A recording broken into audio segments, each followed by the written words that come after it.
Farming ito, usapang talong tayo farming. Wala na tubig pa, pero bago sa lahat, shoutout ko muna yung bagong followers ko na si Nang Marilyn. Kalimutan ko yung apelyido ng Marilyn. Dari ito lang mga farming, dito na sa amin.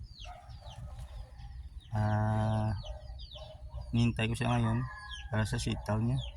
Kasi bagong followers sitaw agad pag taga rito ka. Tapos like and share ka lang sa video ko. Sitaw ka na, hinihintay ko siya ngayon doon sa dumating.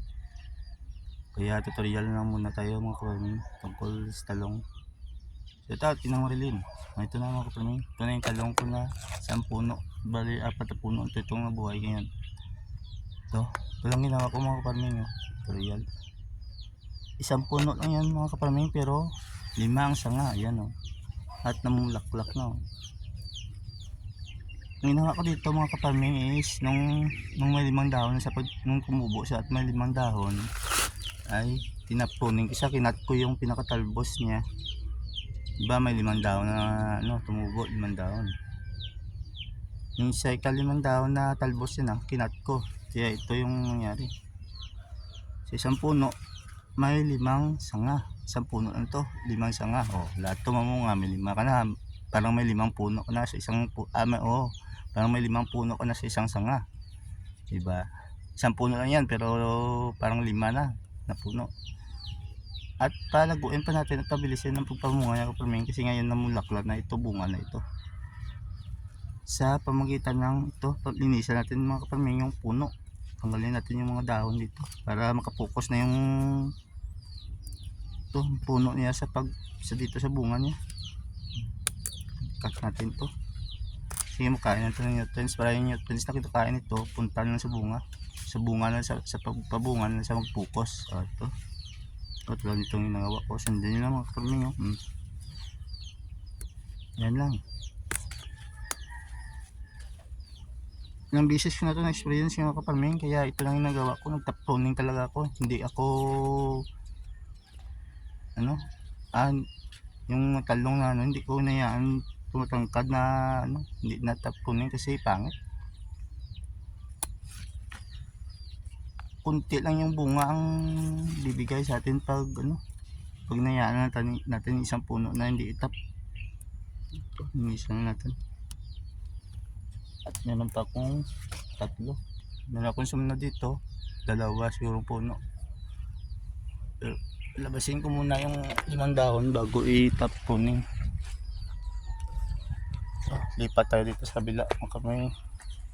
Ito naman kapag may tatlong sanga sa isang puno. Tatlong sanga.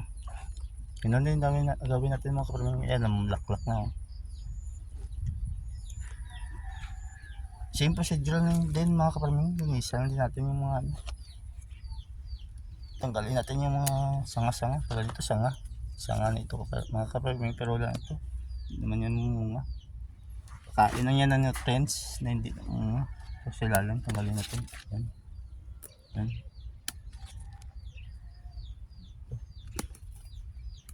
At maganda pa ito mga kaparming kasi hindi dapuan ng insekto. Tulad ito mga kaparming, kita niyo yan, kinain na yan ng insekto kasi tinatambayan ng insekto pag gabi.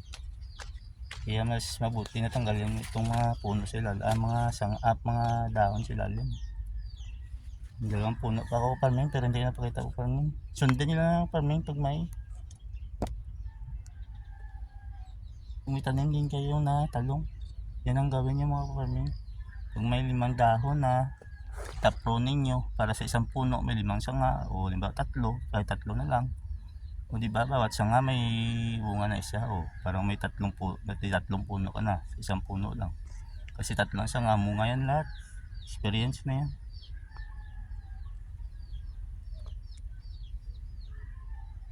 Pero dito medyo maliit pa mga kaparming, pakita ko sa inyo para actual na makita nyo mga kaparming. Ito medyo maliit pa.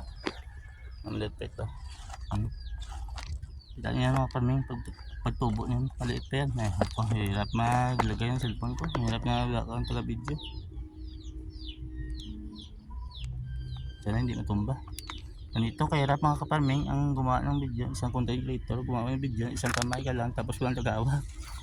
Kaya Huwag niyong tawanan yung ginagawa ko. Kasi masyadong mahirap. Kala niyo madali lang. Tutulad ko na isang kamay na ito, hindi gumagalaw. Masyadong mahirap.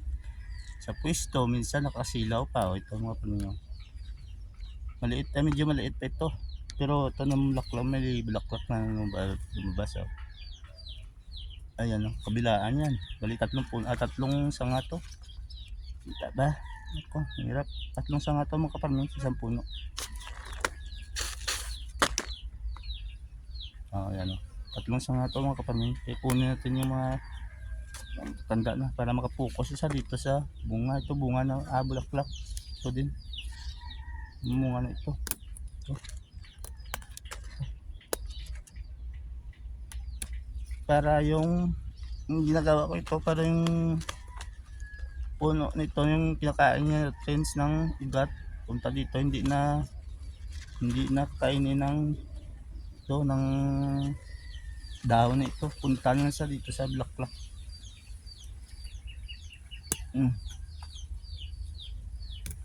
Yan, so diba maliwalas, mas makalusot ang hangin, tapos hindi na masyado napuan ng insekto yan kasi kunti ng dahon.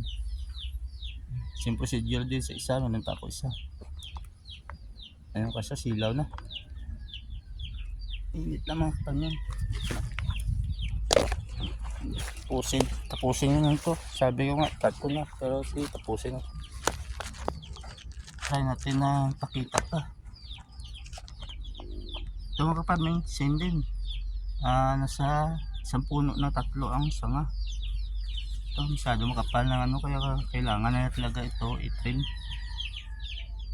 Daon, tanggalan ng daon. Ito. Yan.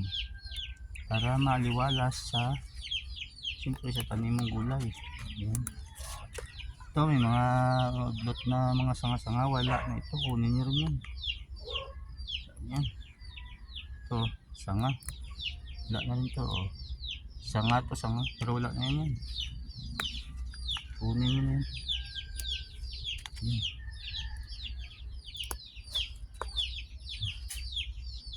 Kaya hindi naman focus yung ito, may black na rin.